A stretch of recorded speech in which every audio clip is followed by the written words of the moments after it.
I reckon it would have been Noongar people that showed Hazel how to get from those places to here. But funny thing, when Hazel came out in the boat, he came out in 1800 and something. Him and old Wilts had come together. Wilts had come before him. And then old man Wilts had even found that place up there where Max is now. And old Hazel came and he met old Bobby Robertson, big lot of Noongar. Old one. And they took him down, they showed him Quayle. Well, Wilson was down, him and Wilson went and leaves together. And then while he was down there, he said, you know, like, Quayle got no fresh water. They just made the little dam, the other dam, one little dam. He wanted a place where there was permanent water. So old Bobby took him to a Northern Cat. And old Bobby, before he went away with that other bloke, you know, before he went to John here, he took him and showed him Jerry Mangan. And then they went down there and shifted, and they got, you know, he opened, built a stone house first, and then got together. And then when there was cattle was coming in, because they used to tip the horses out of the boat here. If it was calm, they tipped them out over there, see. But if it was too rough, well, they tip them here, see, and swim them out, let them swim onto the beach, and then gather them up after. Well, what they used to do to get cattle and horses, not sheep, they used to get the sheep from Albany. To get the sheep from Albany and then drive them down the stock road. And then sometimes they used to get cattle and bring them down the stock road. That's stock road number 1. That starts from Cranbrook, other side of Cranbrook. And that come right through Cherrywurp and right through Hongrip and right down to here. But they used to get the bullocks out of the boat. And they used to have to go and eat the sheep. Her old grandfather, Henry Jonathan, other old grandfather Moses and a few all the others, they used to have to go down and meet the boat down at Hopetown. Oh, Hopetown. And unload the bullocks and that down there, because Hopetown had a jetty, Bremer had no jetty. Yeah. And then they could drive them from down there, go down there with horses, and a couple of days, and then drive them back. Bring them through the Fitzgerald, Jacob, that sort of way. And go right through. And sometimes they'd take them to Twitter, and then over there because no boats, see? Well, plenty of boats, but it's too rough, you know, sometimes too rough. Over here, at Short Beach over here, they used to push horses out, and the boys used to swim out on Charlie Bullfrog and Pat up and old Larry. They'll swim out and grab the horses and ride them in, see? But mostly, they got them shipped from South Australia. They had to meet the boat at Hopetown, because the boat only comes sometime, the carrier boat only comes far at Hopetown, and turn back and go other way, see?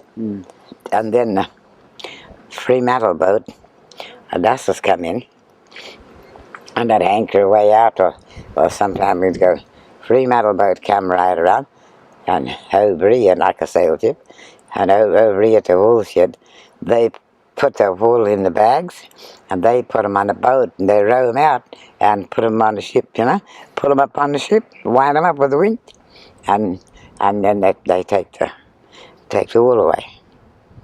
The Noongars help row the boat out as well? Huh? No, they used to, Noongars used to help. But Hazel there was a holiday where he had Billy Hazel's father, and old Edney and old Jock.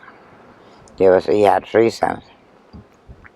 And they used to go and Hazel's and Wilson used to be joined up, see? And then Moyers used to be joined up with them. Like all the old settlers, you know?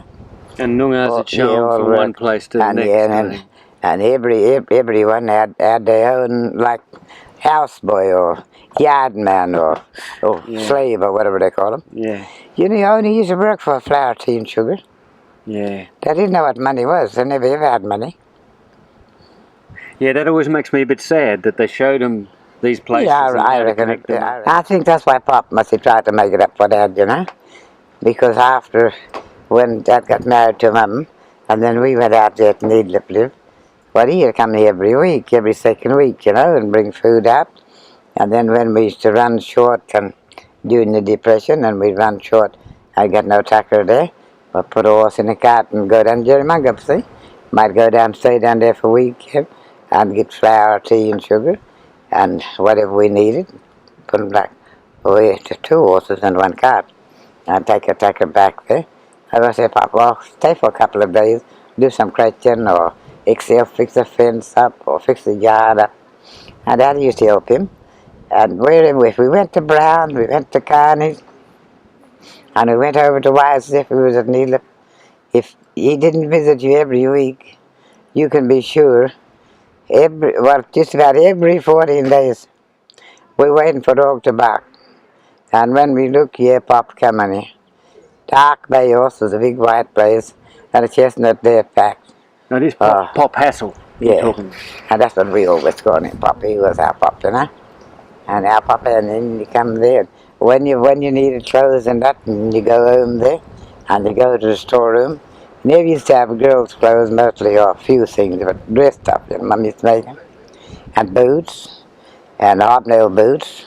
Not elastic side, but hobnail boots, and sand shoes, and dungaree pants, and then flannel shirts, and socks, and then razor gear and soap, and biscuits, and ginger nut biscuits, and Hunt's biscuits, and you just had lunch. Raisins and currant. The big storeroom, and a big padlock on the gate, on her door, big door, and Lenny got the keys, see? Well, Lenny got to go in there with his 50-pound bag, or 25-pound flour bag, or whatever he had, but he got to, you girls got to wait, I go and get my rations first. And he'd go in and he'd going to get tin of treacle or tin of golden syrup, and make sure he got half a dozen tins of Nestle's milk off his sack on him. And then he could eat his biscuit, and currants and raisins, and he couldn't make cake, he didn't know, but Mummy had made him eat them. Got him dates, and then he'd be going looking for boots. Boots once, size 6s, and the foot was only about that long.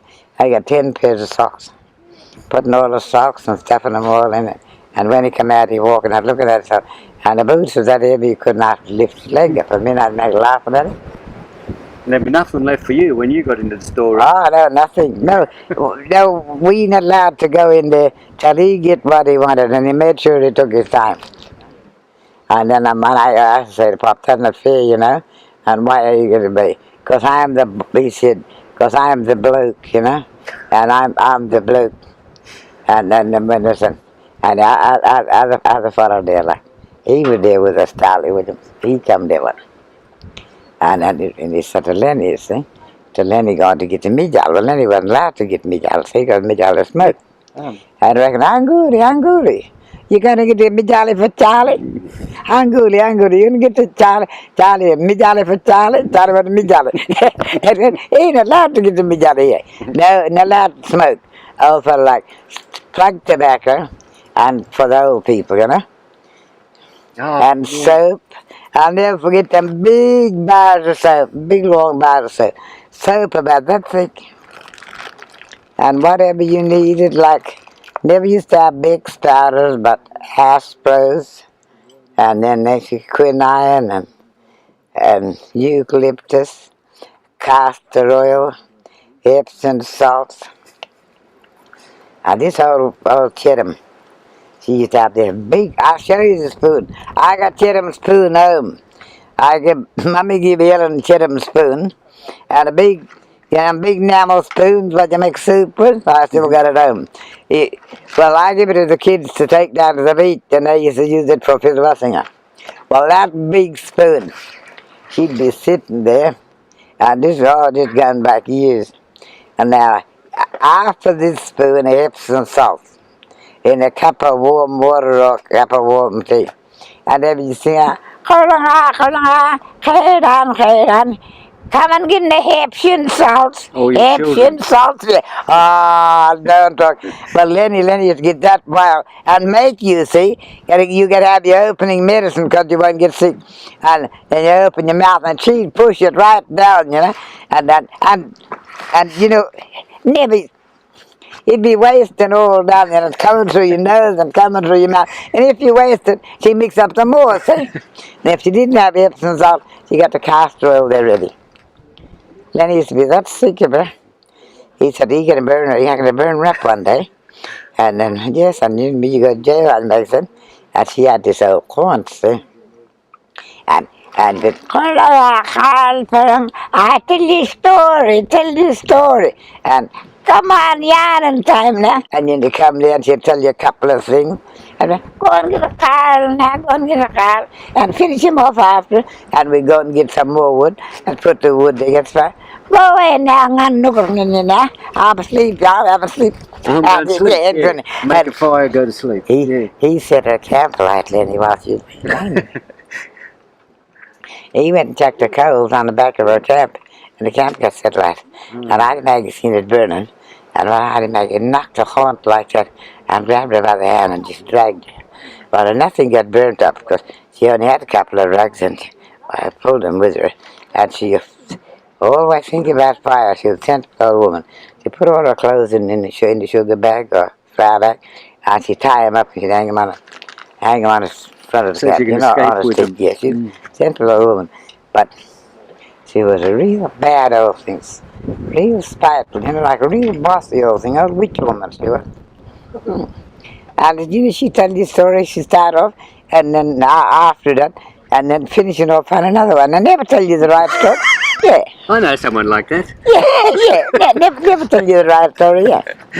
And Kienbang. Kalyang. And Hamri, bring a smoke. Like old witch. Every time they went and shot ducks, they had to bring them back or rabbits and throw them in front of her. She had to choose which one, and she'd pick all the fat ones.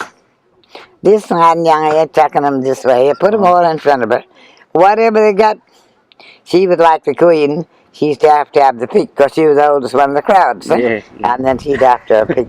And we used to have the leftovers, huh? Well, which way we going now? They're ready to go, huh?